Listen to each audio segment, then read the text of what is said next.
पांचाल नरेश द्रुपद ने अपनी बेटी द्रौपदी के विवाह के लिए एक स्वयंवर का आयोजन किया।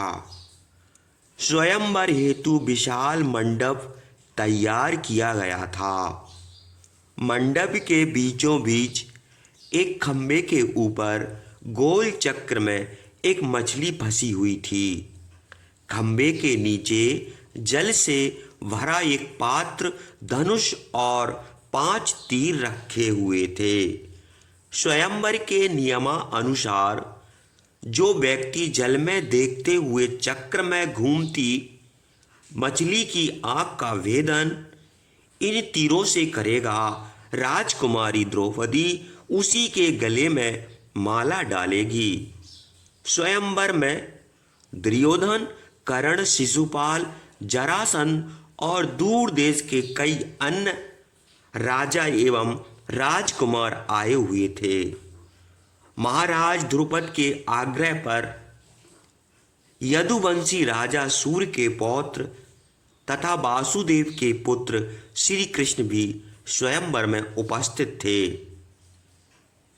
उस स्वयंवर के बारे में पांडवों को भी पता चला था, अतः वे ब्राह्मण के भेष में वहां पहुंचे।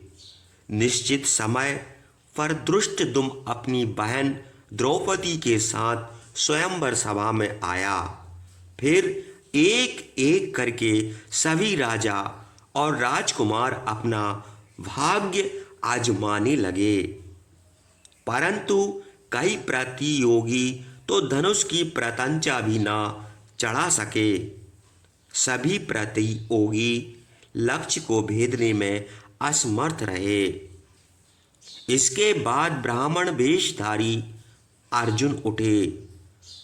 उन्हें देखकर सभी लोग व्यंग्य करने लगे, परंतु श्री कृष्ण अर्जुन को पहचान गए, इसलिए वे मुस्कुराए।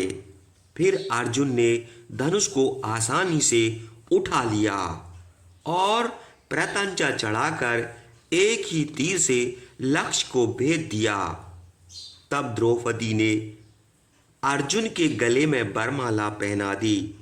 ब्राह्मण द्वारा लक्ष्य भेदने पर वहां उपस्थित सभी राजा और राजकुमार स्वयं को अपमानित महसूस करने लगे। वे ईर्ष्या के कारण इस स्वयंवर को नष्ट करने की योजना बनाने लगे, परंतु भीम और अर्जुन के आगे उनकी एक ना चली। तत्पश्चात पांचों भाई आगे बढ़े। लोगों ने जय जयकार करते हुए उनको रास्ता दिया। द्रौपदी को लेकर पांचों भाई अपने निवास स्थान पर पहुंचे। उस समय माता कुंती पूजा कर रही थी। अर्जुन ने अपनी माँ को पुकारते हुए कहा, माँ देखो हम क्या लाए हैं। कुंती ने उनकी ओर देखे बिना ही कह दिया कि जो भी है उसे पांचों भाई आपस में बांट लो। इधर पांचाल का एक दूत पांडवों का पीछा करते हुए वहां तक आ गया। उसने वापस जाकर महाराज द्रुपद को बताया कि वे पांडव हैं जो अपनी मां कुंती के साथ वेश बदलकर रह रहे हैं। यह जानकर महाराज द्रुपद बहुत खुश हुए। उन्होंने कुंती सहित सभी पांचों पांडवों को राजमहल में बुला लिया।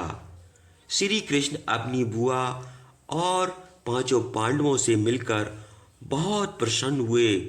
शीघ्र ही माता की आज्ञा से द्रौपदी के साथ पांचों पांडवों का विवाह हो गया।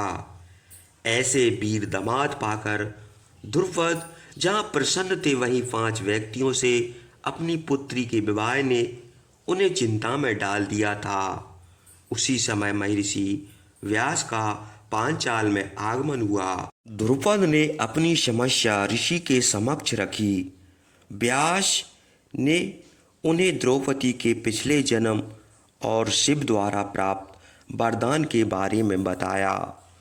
फिर उन्होंने पहाड़ों पर निवास करने वाली कई जनजातियों के बारे में बताया, जिनमें एक औरत द्वारा 5 पतियों को रखने की परंपरा थी। तब द्रुपद संतुष्ट हो गए। जय श्री कृष्ण।